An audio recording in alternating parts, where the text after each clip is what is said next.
I've been making ceramics for probably the last 35 years.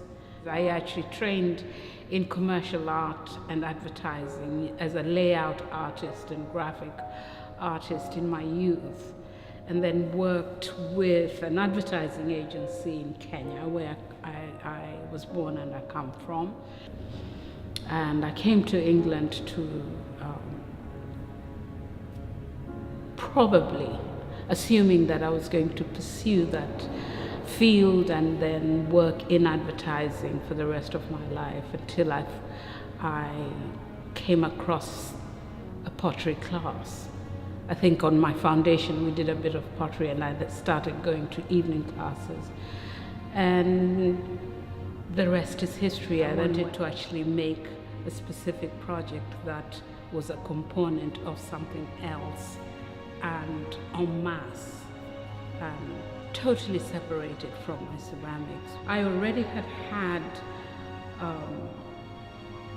made work that was related to my own research and my own interest in anthropology and the history of East Africa and the history of the Nile, the River Nile and its, Blue Nile and White Nile and its tributary and its meandering up to Egypt. It's an area of art history. It's an area of objects, an area of anthropology and archaeology that has always been an interest for me. And water has always been an interest for me.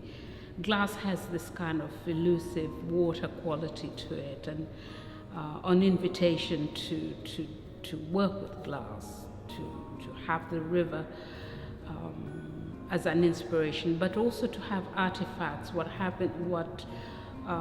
The artifacts that are along that whole Nile Valley are to do with, a lot of them are to do with adornment, a lot of them are to do with rites of passage, and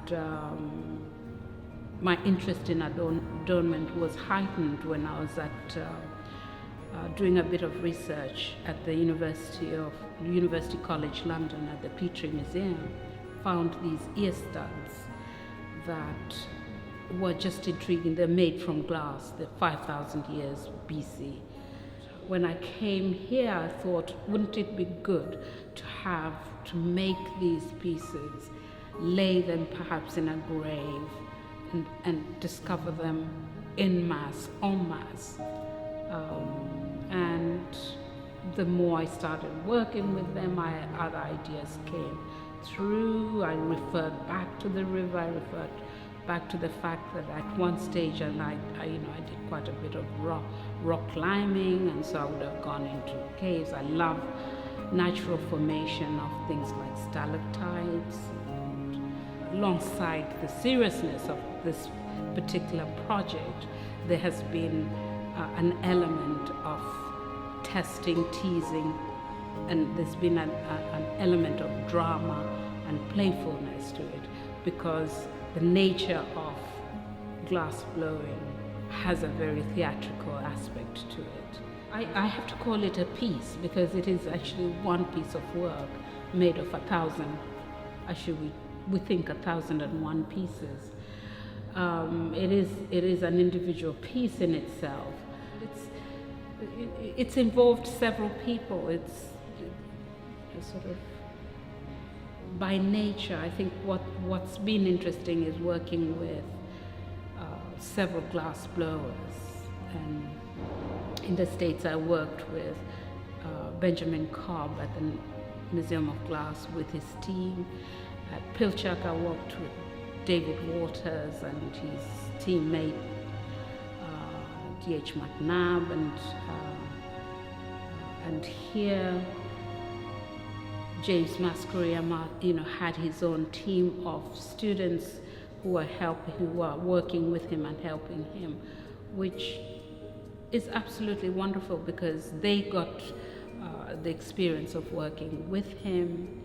I got the experience of working with him, and I had a young assistant who was doing her MA, who trained in architecture, called Patricia Matamora, who visualized the concept I wanted on, I think it's called Rhino, on 3D, sort of on computer, which I wouldn't have known to do. So it's involved several people. I feel that in creating the object in black and then just having, sort of a few colors, has this kind of three-part essence to it, and the three corners meet and don't get broken, as it were.